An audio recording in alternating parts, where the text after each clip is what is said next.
என்றும் தோற்றதில்லை, தேவனின் விதியில் மாற்றமில்லை.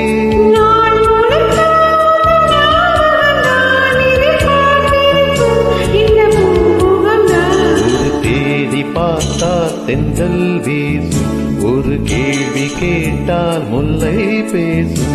உயிர் நாடி மணல் உனக்கு